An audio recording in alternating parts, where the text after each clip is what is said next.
سورہ قاف آیت نمبر 31 واللسم رکو شبگشتم سپارہ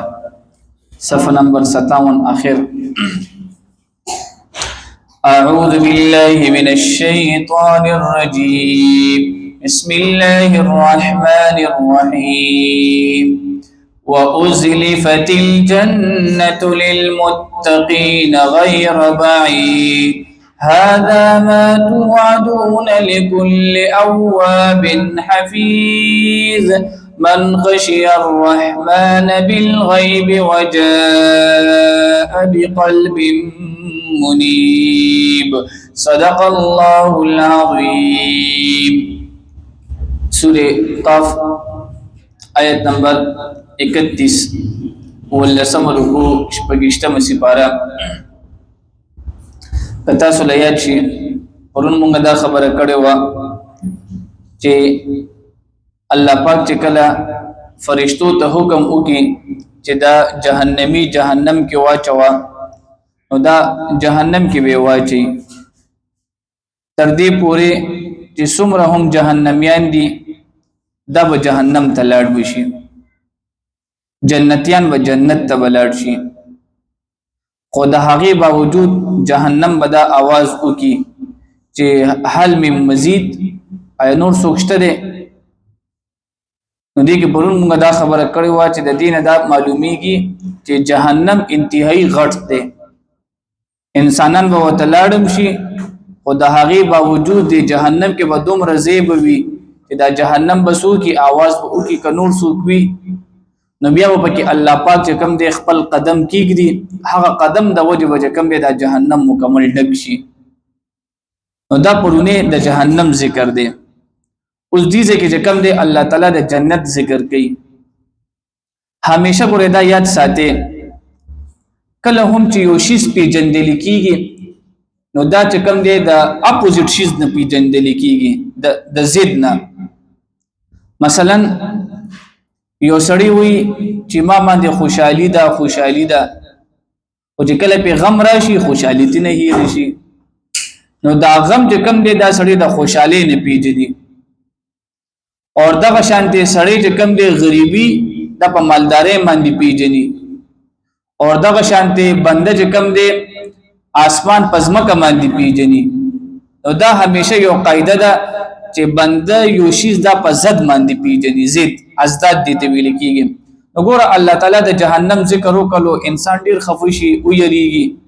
او دینه پس کم دی الله تعالی جنتم پیدا کړی دی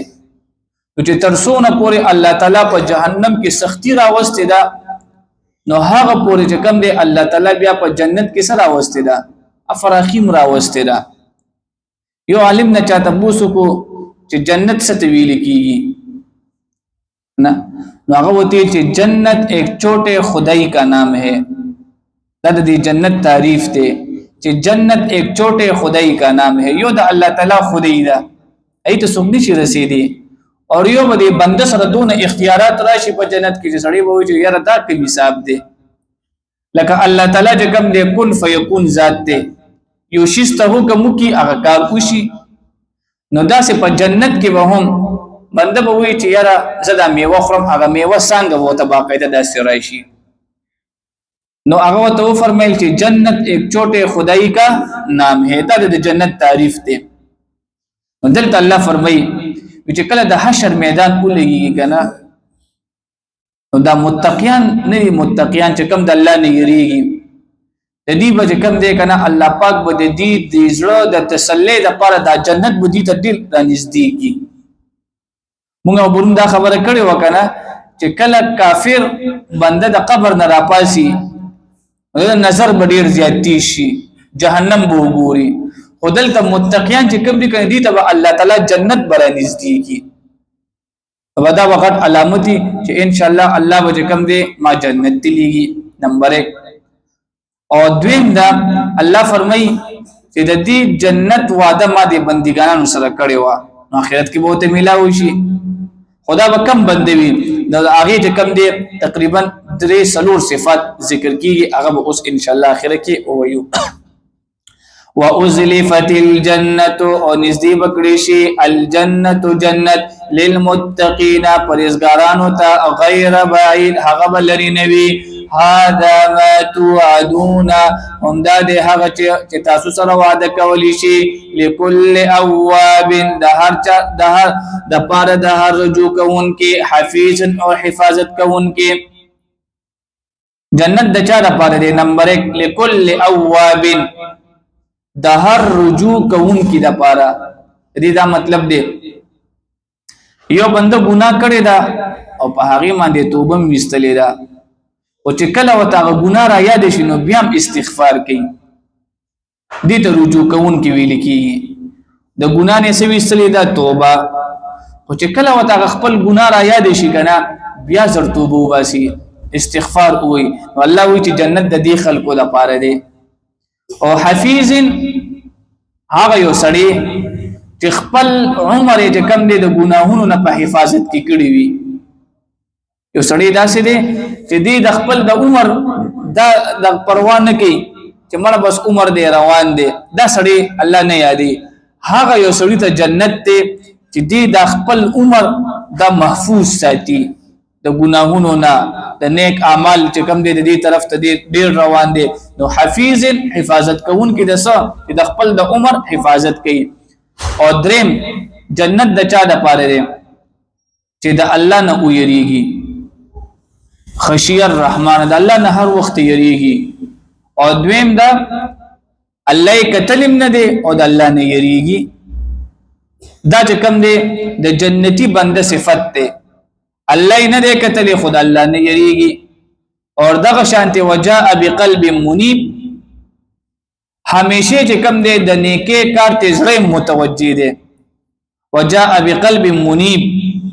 زړه چې کم دې دا ګوره غافل نه دي کله یو نیک عمل کوي نو دماغ سره سوچ کی زړه چې کم دې حاضر دي بعض خلک بتا سو کتلی وي اغه چې کم دې صرف بس خپل اغه بس ټیم یو پاس کوي تا ته بخنیغ نه غوري او هغه په خبره باندې نه پويږي نو د زړه چې کم دی دا غافل دی او چې کله زړه حاضر وي نو انسان په خبره باندې پويږي نو الله بیا فرمای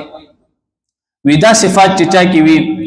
نو یو به کم دی جنت به ته بالکل را نږدې شي بالکل او د دې بداسي مثال وي د دې بداسي مثال وي لکه چې کله د سپوږمۍ روخي دي کنه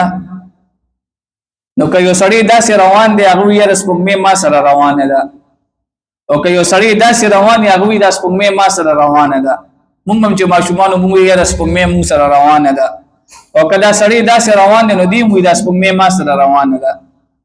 نو داسې چې کم دی جنت چې کم دی جنت دا په حشر کې دومره رانږدې شي چې کم متقیان به دي ته پته لګي چې دا بالکل زما ته رانږدې شو نو الله وی چې کله حساب کتاب وشي الته جهنميان چې کله په جهنم کې به واچول راغي بس کولا خپل منس کې به جم کولو شیطان او انسان شیطان به وتویل وي په خپل راغلي او انسان به وتی استاد وجه جهنم ته راغلي او چې کله دا جنتی جنت ته داخل شي نو نمبر 1 دا ادخلوها بسلام دا به کم دی د هر قسم د غم نه به کم دی دا به محفوظ شي دنیا کې غمونه وي دنیا کې ټینشنونه دي دنیا کې بیماریاں دي او نمبر 1 دا چې په جنت کې به همیشه سلامتیا بوي انسان باندې به بیماری به ناراضي مرګ به ناراضي محتاجی به ناراضي کمزورتیا به ناراضي نو سلام نه مراد دی نمبر 1 او ځنه علماء دا ویلي دي چې د سلام نه مراد دا دی چې الله تعالی او د الله تعالی فرشتي به ته سلام کوي السلام علیکم ورحمت الله وردا سونه غټ استقبال بوي چې الله تعالی په خپل یو بنده ته سکه یا السلام علیکم وتوي الله دې اول مونږ ته تاسو ټول ته دا نصیب کیه دا ډېر خپل یو منزل د جنت پیش کیږي دلته من خشی الرحمن سوک چیریگی دا رحمان یعنی دا اللہ تعالی نا بالغیب بلدو وجاء بقلب اور اغلی بی پزڑا منیب رجوع کون کی سرا ادخلوها بسلام تاسو داخل شے پدی جنت کے بسلام پسلامتی سرا ذالک یوم الخلود ومداد اورز دا ہمیشہ اسیدلو لهم د دې د پاره بوي ما یشاءون فیها هغه سجدي غواړي په دې جنت کې ولدینا مزید او موږ سره نور هم زیات دي واخر دعوانا الحمد لله رب العالمين.